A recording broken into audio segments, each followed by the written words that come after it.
Hello दोस्तों, I am Neeraj Tiwari from Tiwari coaching classes. Tiwari coaching classes YouTube channel में आज मैं फिर से आपका स्वागत करता हूं। आज की जो वीडियो है ये मोस्ट रिकमेंडेड है। आज की वीडियो मैं सिंटैक्स के ऊपर ले चलूंगा। Syntax means the agreement of subject and verb. ये रिकमेंडेड वीडियो है, ध्यान से आप इस वीडियो देखिएगा। कई पार्ट में वीडियो आपके सामने जाएगा। पार्ट 1 में आज सिर्फ मैं इसका रेफरेंस दूंगा, सब्जेक्ट एंड वर्ब को हम किस बेस पर स्टडी करेंगे और क्या जरूरी है वर्ब के लिए अपने सब्जेक्ट के नंबर और पर्सन के साथ होने के लिए, ये सारी बातें आज इस वीडियो में आप समझेंगे। तो agreement, subject and verb. Agreement, what is the meaning of agreement? What is the meaning of agreement? Subject और वर्ब का एग्रीमेंट का अर्थ क्या होगा? Subject means doer of the verb. वाक्य में जो करता आया होता है वो क्रिया को करने वाला होता है। कर्ता का मतलब क्या होता है? कर्ता का मतलब वाक्य में आई हुई क्रिया को जो कर रहा है वही कर्ता होता है। और क्रिया जिससे कर्ता परफॉर्म करता है वही क्रिया हुई। तो दोनों में एग्रीमेंट माने पैक्टमेंट जिसे आप कहते हैं, समझौता। दोनों का समझौता किस आधार पर हुआ है भाई? किस आधार पर होगा? हम आप अगर लंबे समय तक एक साथ रहना चाहें, हमारे आपके बीच में भी एग्रीमेंट होना चाहिए, पैक्टमेंट होना चाहिए। आप कहीं रहने के लिए मकान लेने जाते हैं, रूम लेने जाते हैं, तो आप और उस जो ओनर होता है मकान का, उसके बीच में पैक्टमेंट होता है, एग्रीमेंट होता है, तब आप उस कमरे में रहते हैं। उसी तरह से सब्जेक्ट और वर्ब, आप देखिएगा both subject and verb are the backbone of a sentence। Subject and verb क्या है? ये बैकबोन होते हैं किसी भी सेंटेंस के। बैकबोन, अगर सेंटेंस में सब्जेक्ट और वर्ब नहीं है वो सेंटेंस पॉसिबल नहीं है। तो जब ये दोनों जरूरी भी है और हमेशा पास पास रहते भी हैं, तो दोनों के बीच में क्या एग्रीमेंट हुआ है, क्या पैक्टमेंट हुआ है, जिससे कि हमेशा ये साथ साथ ही रहते हैं और हमेशा इनमें कोई कुछ भी ऐसा नहीं होता कि ये अलग हो पाए।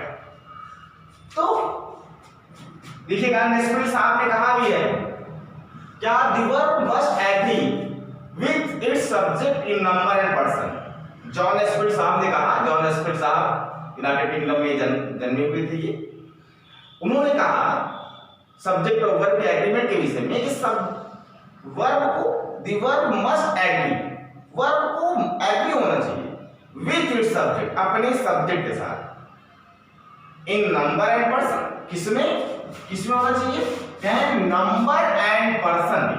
ध्यान देने वाली बात है ये, number and person. Number means आप जानते हैं, नंबर आपने पढ़ा है singular number, plural number. Person भी आपने पढ़ा है, first person, second person, third person आपने पढ़ा हुआ।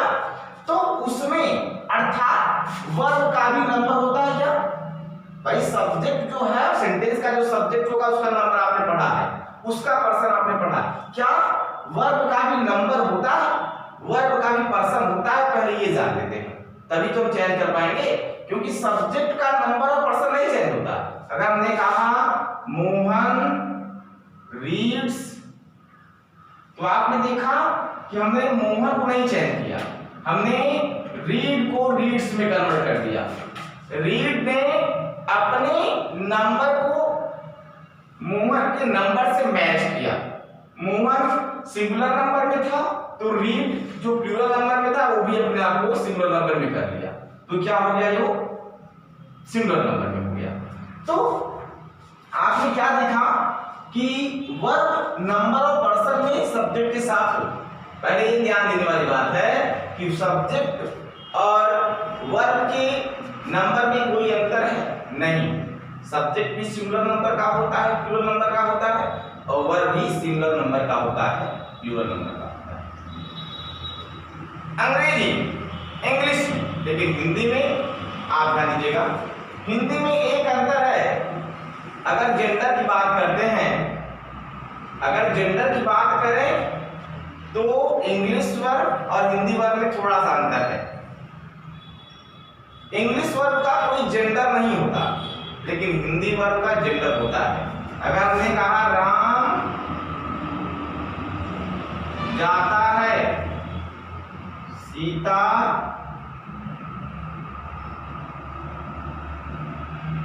जाती। राम जाता है, सीता जाती। आपने देखा राम जाता है, राम गोज। अभी मैं हिंदी और इंग्लिश के वर्ब के जेंडर की बात बता रहा हूं। अभी मैं एग्रीमेंट सब्जेक्ट एंड वर्ब की बात नहीं कर रहा हूं। अभी मैं सिर्फ ये बता रहा हूं, शुरू करने से पहले ये बता रहा हूं कि क्या अंग्रेजी की क्रिया और हिंदी की क्रिया में कुछ अंतर है। बिल्कुल अंतर नहीं है। अंतर है तो सिर्फ जेंडर को लेकर के। हिंदी का जेंडर जो है, हिंदी के वर्ब का जो जेंडर है वो इंग्लिश के वर्ब के जेंडर से डिफरेंट होता है, अर्थात इसका जेंडर भी बदलता है। हिंदी के वर्ब का जेंडर बदलता है जबकि इंग्लिश के वर्ब का जेंडर नहीं बदलता है। आपने देखा राम गोज और सीता गोज, सीता गोज। तो आपने देखा यहां गोज, यहां गोज, यहां जाता है, यहां जाती, जेंडर बदल गया। तो एक अंतर मिला, यहां जाती है, यहां राम मेल, यहां सीता फीमेल, तो जेंडर भी फीमेल। राम मेल तो जाता है, ये भी, इसका भी जेंडर मेल। लेकिन यहां राम सिंगुलर, ये भी सिंगुलर, सीता सिंगुलर, गोज भी सिंगुलर, राम मास्कुलिन जेंडर, लेकिन ये इसमें भी गोज, सीता फेमिनिन जेंडर, लेकिन गोज भी अपने उसी फार्मूला में, गोजी नहीं, राम गोजी। तो जेंडर में परिवर्तन है और सब्जेक्ट का भी नंबर चेंज होता है और वर्ब का भी नंबर परसेंट चेंज होता है, ये आप जानते हैं। चलिए तो आते हैं नेस्फेल्ड साहब के उस डेफिनेशन को लेकर के जो उन्होंने कहा है कि the verb must agree with its subject number and person. हमें यही ध्यान देना होगा पूरे सब्जेक्ट वर्ब एग्रीमेंट के पूरे टॉपिक में, हमें यही ध्यान देना होगा कि वर्ब का number person according to number and person of its subject होना चाहिए। उसके कर्ता के उस वाक्य में जो कर्ता है उसके नंबर और पर्सन के अकॉर्डिंग अपने वर्ब अपने नंबर और पर्सन को रखे। यही हमें स्टडी करना है, ध्यान दीजिए। अर्थात हम किस फार्मूला पढ़ेंगे, एस एस एंड पीपी, ये फार्मूला हमारा है, यस यस एंड पीपी, ये फार्मूला हमारा है। सब्जेक्ट एंड वर्ब का जो फार्मूला है यही है। कहने का मतलब S stand for singular number and P stand for plural number. ध्यान दीजिएगा, S stand for singular number, P stand for plural number. अर्थात जहां भी यस लिखा होगा आप समझिएगा वो सिंगुलर है और पी लिखा होगा वो प्लूरल है। सब्जेक्ट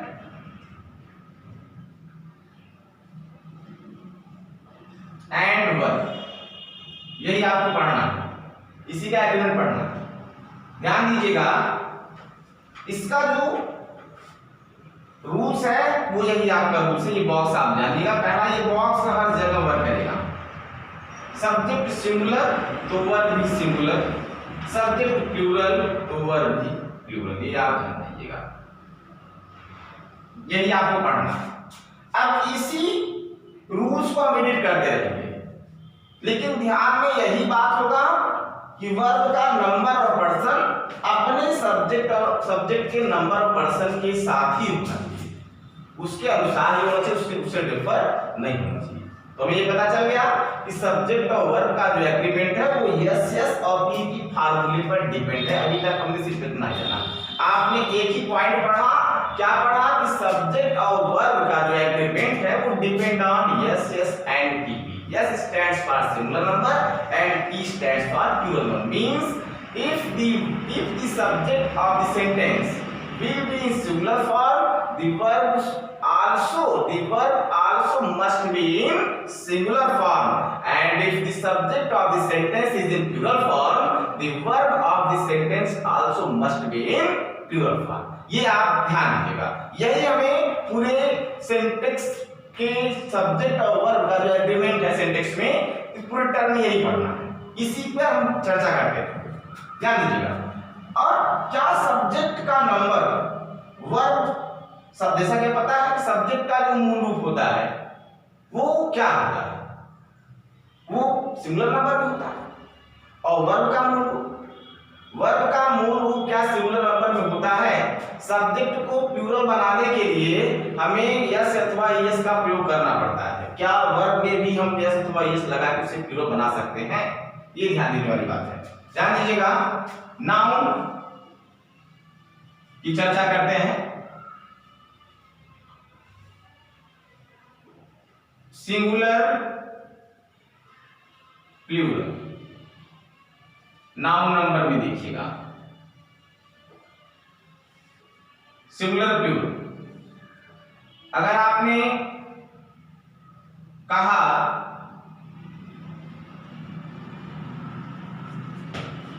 बॉय तो आप इसमें एस ऐड किया तो हो गया बॉयज।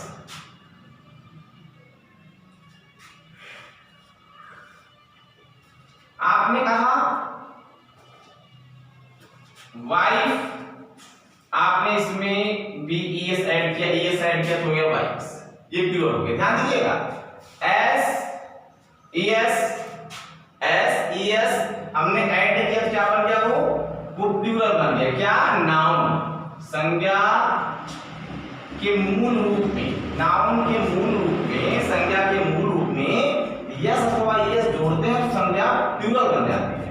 तो क्या वर्ब में भी हम, क्रिया में भी हम यस अथवा यस लगा के उसे सिंगुलर प्लूरल बना सकते हैं। ध्यान दीजिएगा,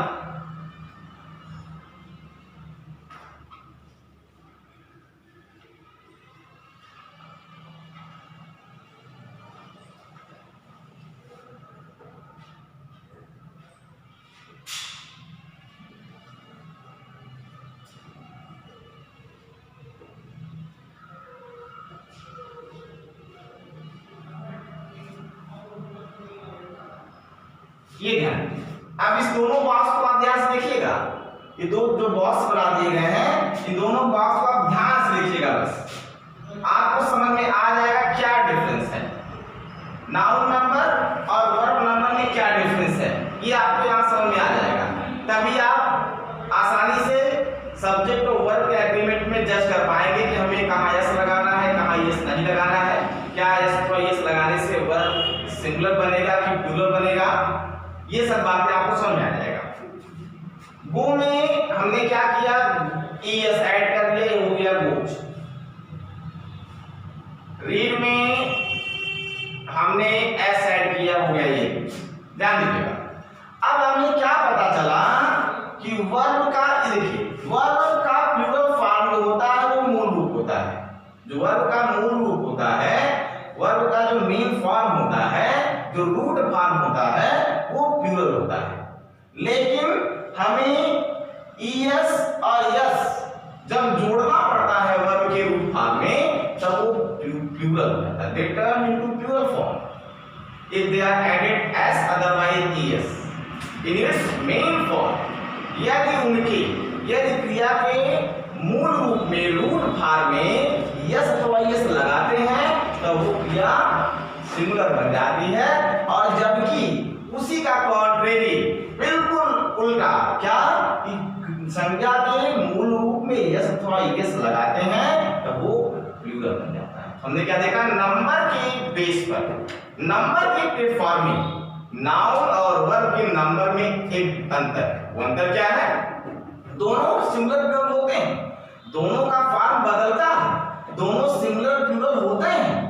और अंतर क्या है, अंतर सिर्फ यही है कि संज्ञा में यस अथवा यस जोड़ेंगे तो संज्ञा बहुवचन की बन जाएगी, और क्रिया में यस अथवा यस जोड़ेंगे तो क्रिया एक वचन की बन जाएगी। आप ध्यान रखिएगा, जो प्रूफ करता है कि हमारा सब्जेक्ट और वर्ब का जो एग्रीमेंट है वो यस यस और पी पर डिपेंड है, जॉन स्पर्स साहब के अकॉर्डिंग। तो उन्होंने बताया कि वर्ब का नंबर ऑफ पर्सन सब्जेक्ट के नंबर ऑफ पर्सन अकॉर्डिंग होना चाहिए। तभी हमने, आप पढ़ते आ रहे हैं, हमेशा पढ़ते रहते हैं कि ही गोज, अध्यापक ने आपको बताया, आपने कहीं पढ़ा कि हम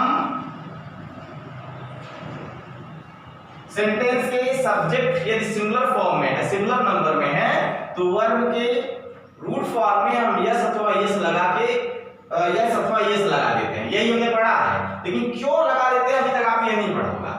आप ये जानते क्यों लगा देते हैं? क्योंकि हमें वर्ब को भी सिंगुलर बनाना होता है।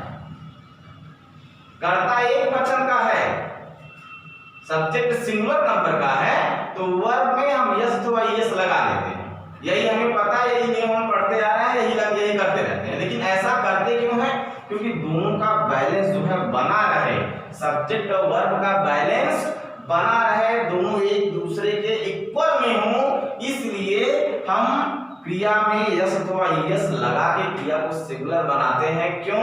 क्योंकि क्रिया का मूल रूप जो रूट फॉर्म होता है वर्ब का, वो सिंगुलर नंबर का ही होता है, जबकि नाउन का रूट फॉर्म सिंगुलर नंबर का होता है, वर्ब का जो रूट फॉर्म होता है वो प्लूरल नंबर का होता है। उसमें यस अथवा यस लगा के हम उसे क्या बना देते हैं? सिंगुलर बना देते हैं। देखिए आपका ही सिंगुलर नंबर में है, बोल भी आपका सिंगुलर नंबर में।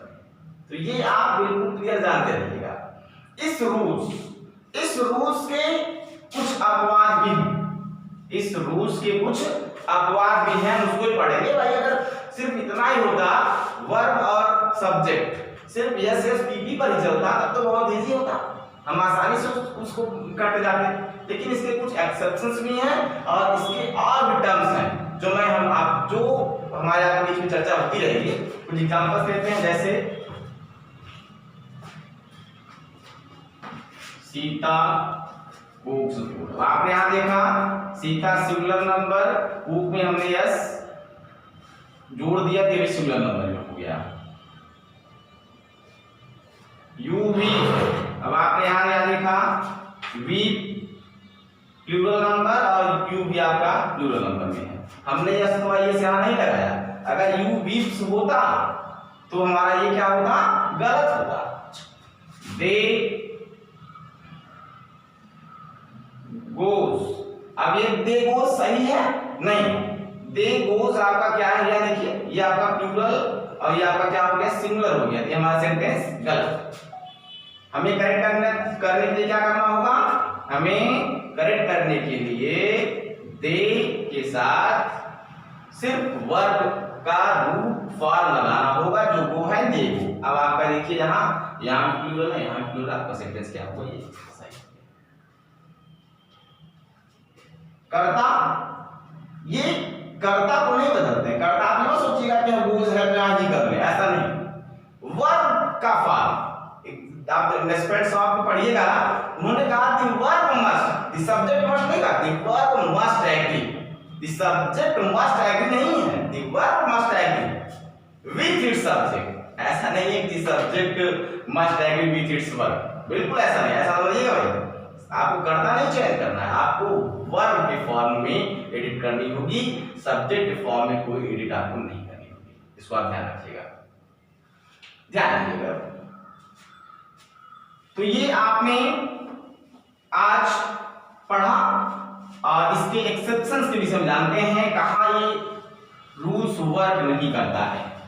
कुछ ऐसे टर्म्स हैं जहां ये रूल्स जो है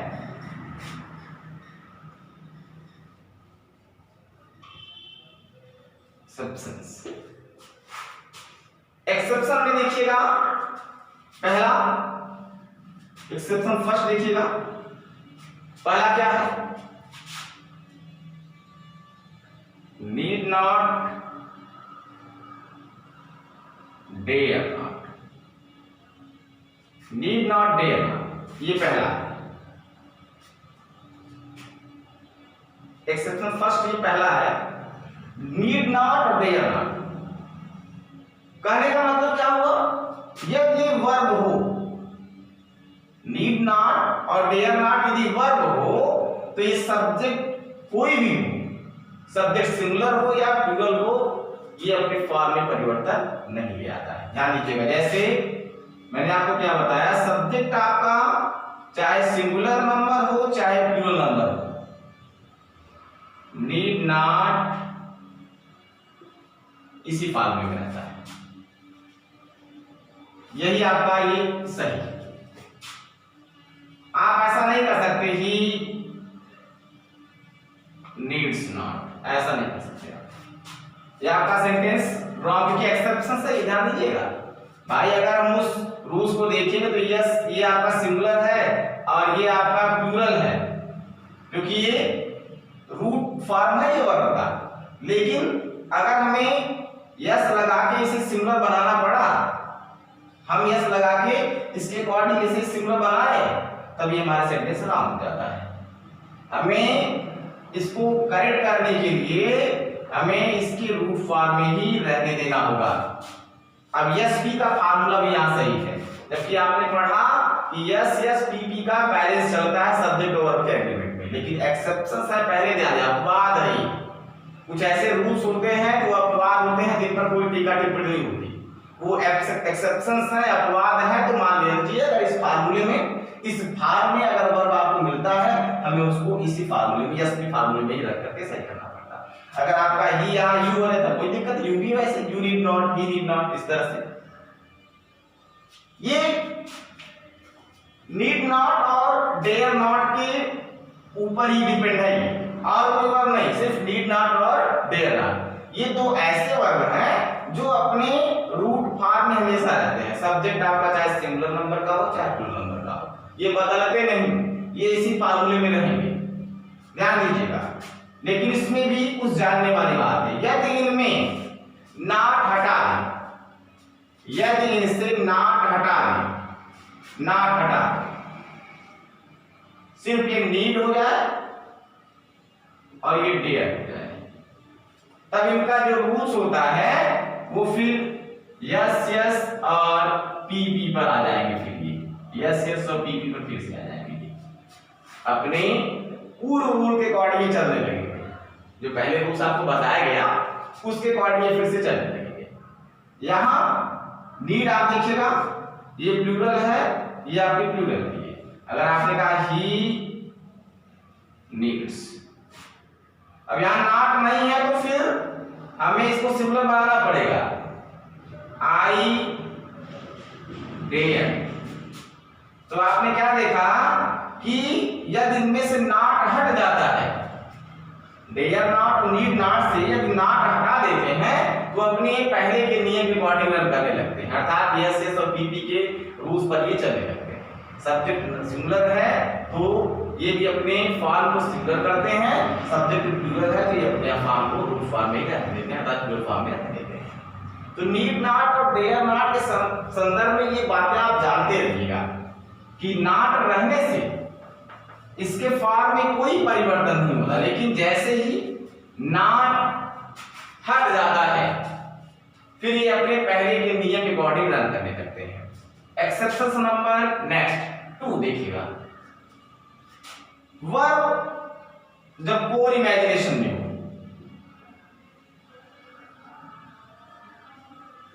वर्ब जब कोर इमेजिनेशन में, अर्थात क्रिया से जब कोरी कल्पना, एक कोरी कल्पना,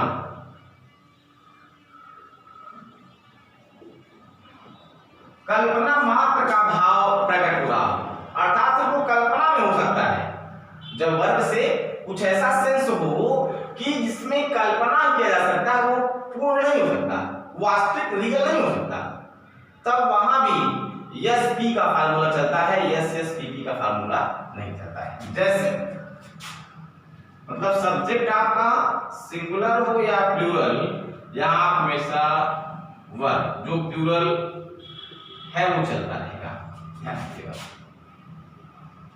जैसे I were a parrot, I were a parrot। अब देखिएगा I were a parrot में क्या आपने देखा कि I के साथ वाज लगता है, आपको पता है, singular number, verb plural number. क्यों? क्योंकि इससे वर्ब से कोर इमेजिनेशन का सेंस है। कहा मैं एक तोता होता, मैं एक तोता होता। अब आप यहां क्या रियल में पैरट हो सकते हैं? नहीं, यहां क्या है, कोर इमेजिनेशन का सेंस है, इसलिए हम वर्ब को प्लूरल फॉर्म में रखते हैं, सब्जेक्ट आपका सिंगुलर ही होगा तब भी कोई दिक्कत नहीं। जैसे वह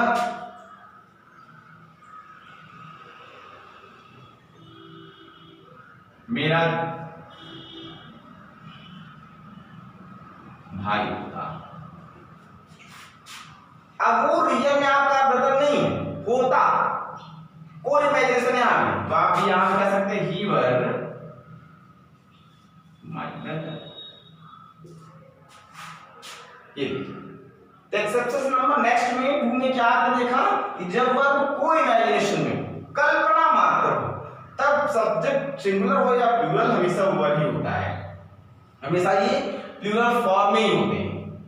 इनका फॉर्म जो है सिंगुलर नहीं होता है, ये प्लूरल में ही रहेंगे। क्यों? क्योंकि वर्ब से कोई इमेजिनेशन हो रहा है। तो एक्सेप्शन नंबर आपने टू देखा, यस यस और पीपी का मैं एक्सेप्शन बता रहा हूं।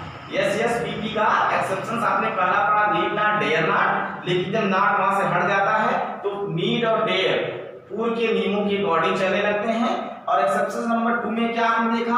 आपने देखा कि जब वर्ब से कोई इमेजिनेशन में तो वहां वर्ब जो है हमेशा वर्ब प्लूरल रहता है, सब्जेक्ट आपका चाहे सिंगुलर हो चाहे प्लूरल। थर्ड एक्सेप्शंस में देखिएगा ऑब्जेक्टिव सेंटेंस आपने पढ़ा होगा।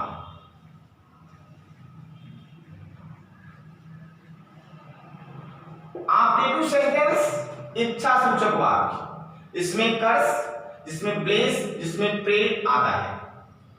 इसमें भी सब्जेक्ट सिंगुलर नंबर का हो या प्लूरल नंबर का हो, वर्ब हमेशा प्लूरल नंबर का ही रहता है, सेंटेंस हमारा सही माना जाता है। इच्छा सूचक वाक्य है, किसी को आशीर्वाद, किसी को श्राप, किसी के लिए प्रार्थना यदि किया गया हो तो सिंगुलर सब्जेक्ट होने पर भी वर्ब प्लूरल फॉर्म में ही रहता है और ये करेक्ट माना जाता है, क्योंकि ये एक्सेप्शन नंबर थर्ड है किसका? यस यस और टीपी का। यस यस टीपी का ये क्या है? एक्सेप्शन नंबर थर्ड है। जैसे God bless you, God bless you. अब गॉड ब्लेस यू, अब आपने देखा God singular number, bless plural number, क्योंकि वर्ब का रूट फॉर्म है और आपको बता दिया गया वर्ब का रूट फॉर्म हमेशा सिंगुलर नंबर का होता है। नाउन का रूट फॉर्म, वर्ब का रूट फॉर्म प्लूरल नंबर का होता है और नाउन का रूट फॉर्म सिंगुलर नंबर का होता है। तो आपने क्या देखा? यस बी का फार्मूला है, लेकिन सेंटेंस हमारा सही है क्योंकि इससे क्या किया गया? आशीर्वाद दिया गया। ये सेंटेंस आपका क्या है? ऑब्जेक्टिव सेंटेंस है। ये सेंटेंस क्या है? ऑब्जेक्टिव सेंटेंस है। तो आसानी से आपने ये जाना कि यस यस पीपी जो रूट सब्जेक्ट और वर्ब के एग्रीमेंट के लिए बताया गया है उसके 3 अपवाद भी हैं और तीनों को मैंने बता दिया। पहले नीड नॉट, डेयर नॉट, दूसरा आपका कोई इमेजिनेशन का वर्ब हो और तीसरा आपका ऑब्जेक्टिव सेंटेंस हो। ऑब्जेक्टिव सेंटेंस में भी आप कभी भी ब्लेसेस, गॉड सेव्स यू ऐसा कभी भी कुछ लगाएं, कभी भी ऐसा कुछ लगाएं, क्योंकि वो ऑब्जेक्टिव सेंटेंस है, उससे ब्लेस, कर्स, प्रे का सेंस होता है और ऐसे कंडीशंस के लिए हमें बताया गया है, हमारे रूल्स बताते हैं कि हमें वर्ब को उसके रूट फॉर्म में ही रहने देना चाहिए। तो आज पार्ट 1 में सब्जेक्ट और वर्ब के एग्रीमेंट का जो पार्ट 1 आपका चला, आज इसमें इतना ही। आज पढ़िएगा। नेक्स्ट पार्ट 2 में आप देखिएगा कि सब्जेक्ट का फॉर्म कितना बड़ा हो सकता है। सब्जेक्ट एक ही वर्ड से नहीं रिलेटेड होते हैं। सब्जेक्ट कभी कभी एक वर्ड से, कभी 2, कभी 3, कभी 4, कुछ सेपरेटर्स भी होते हैं, प्रोनाउंस भी होते हैं। तब उनके वर्ब को कैसे हम जज करें, ये फार्मूला आपको पार्ट वाइज में बताता रहूंगा। तब तक आप इसको ध्यान से पढ़िएगा। Thank you. चलो मैं काम पे जाऊं।